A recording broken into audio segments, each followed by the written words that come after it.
স্বাধীনতা দিবস উপলক্ষে হোসলার সমস্ত পরিবারের সদস্য এবং সদস্যকে স্বাধীনতা সংগ্রামের শুভেচ্ছা এবং অভিনন্দন জানাচ্ছি।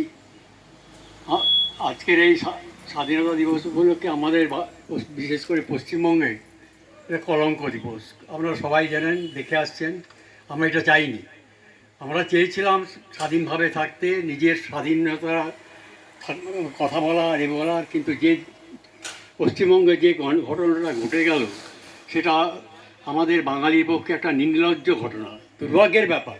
আমাদের প্রথমে বয়স্ক লোকরা আমরা জীবনেই দেখিনি, আমাদের 85-86 বছর বয়স হয়ে গেল এইরকম দুর্ঘটনা দেখিনি।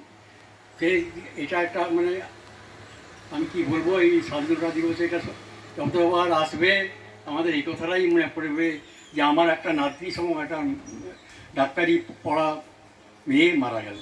কীভাবে মারা গেল সেটা সবাই আমি আর স্বাধীনতা দিবসে উল্লেখ করতে চাই না। কেন এই যে মেডেলগুলো পেয়েছি আমাদের রক্ষা করার জন্য পেয়েছি, দেশকে রক্ষা করার জন্য পেয়েছি। এরকম আমাদের কাছে খুব দুর্ভাগ্য, আমরা জল স্থল দেশ কোনোভাবে আমাদের কাছে কিছুই ছিল না। আজ যে যে মাদনা বা এই সব সব নিস্তেজ হয়ে গেছে।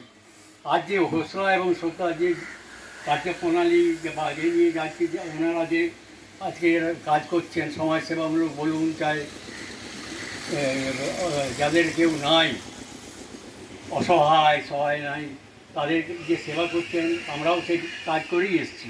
আমাদেরও ডিউটিটা ছিল save the nation, save the peoples. তো সেই জন্য সেই ক্ষেত্রে দাঁড়িয়ে আমি শ্রদ্ধাকেও আর ঘোষণাকেও বলবো, আপনারা যে কাজে নিযুক্ত আছেন সেই কাজটা আরও যাতে ভালোভাবে প্রোগ্রেস করে। আর বিশেষ করে মহিলাদের ব্যাপারে একটু বেশি আপনারা ব্যবহার করুন, শব্দ ব্যবহার করুন, যে আপনারা আছেন পাশে, ভয়ের কোনো কারণ নেই। এই বলে আপনাদেরকে ধন্যবাদ এবং স্বাধীনতা সংগ্রামের নমস্কার জানাচ্ছি। যাই।